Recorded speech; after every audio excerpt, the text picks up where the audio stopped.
Good afternoon, everybody. I am Bindu PR, Academic Counselor, CFE, IGNOU Study Center, St. Anthony's College, Peruvanthalam. As you know, the third paper of our CFE course, that is joining the workforce. We already studied the important portions, that means the comprehension lessons, its questions and answers, etc. Next, we have to go through some basic English topics or basic grammar topics such as active and passive voice. That means the important points regarding the change of an active sentence into passive voice. So what may be an active sentence, what's the speciality of it, etc. So first you have to remember what may be an active sentence. We can say a sentence is active if only the subject is active. As we see the example, Rama killed a snake. Here the subject or the doer of the action is Rama, and we can say the action, Rama is doing the action, or the subject is active. So we have to say that sentence is in the active voice. So like that, if the subject is passive, we can say that sentence is in the passive voice. So as we change the sentence, Rama killed a snake as a snake was killed by Rama. Here in the passive sentence, the subject is passive also. So he is not doing any action. So it is merely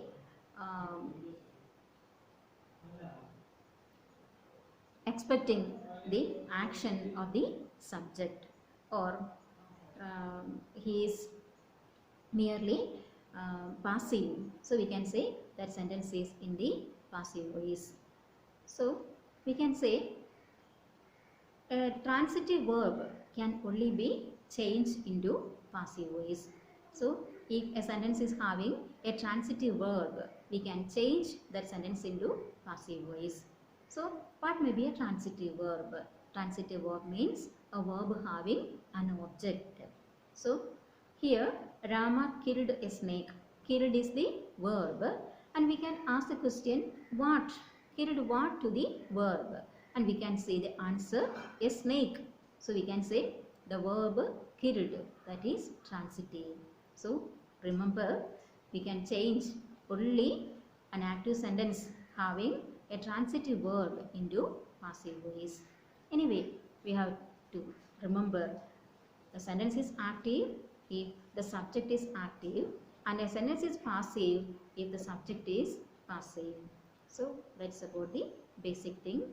And there are certain rules regarding the change of an active sentence into passive voice. That is the basic thing, that is interchange of subject and object.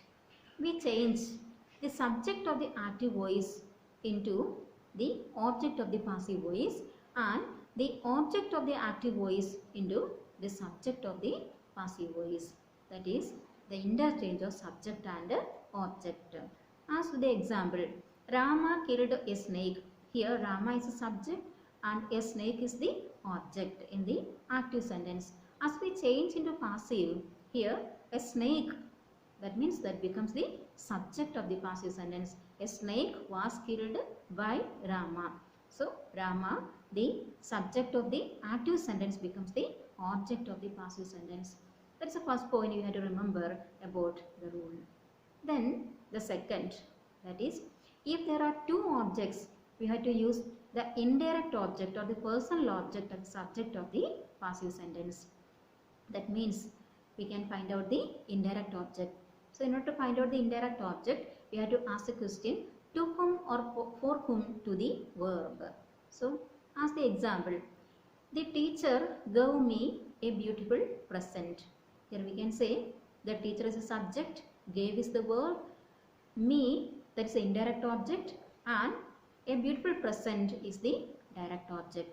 So we can change the sentence into I was given a beautiful present by the teacher. So that is about if there are two objects or if there is an indirect object. Then the third thing, that is, if the subject is vague, we have to avoid by construction in the passive sentence. That is, as the example, somebody has picked my pocket can be converted or changed into my pocket has been picked.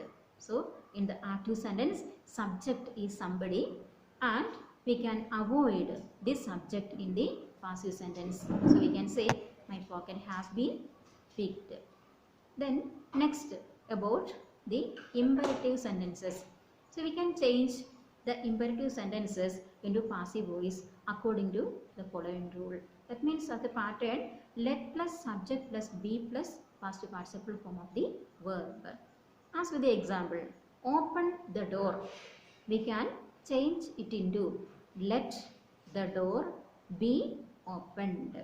Here open, that is the verb, and there is a subject you in the sentence which is understood. You open the door, that can be changed into let the door be opened. So these are some important rules we have to remember, and the most important thing is about the change of verb form, that means according to the tense. So we can remember the passive form of simple present tense, that is or, are or, am plus past participle form of the verb.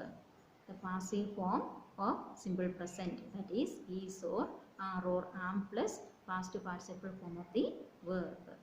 Again, that of present continuous, is or, are or, am plus being plus past participle form of the verb.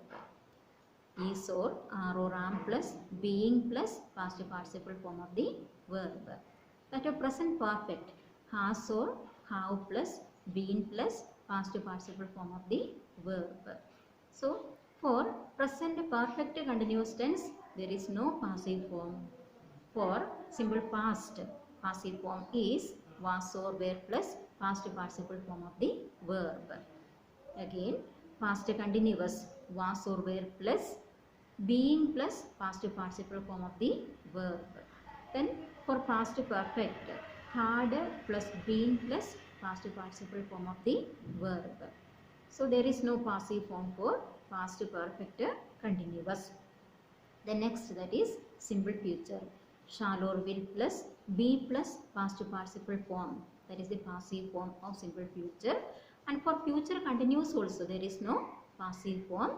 And for future perfect tense, we have to say shall or will plus have plus been plus past participle form of the verb.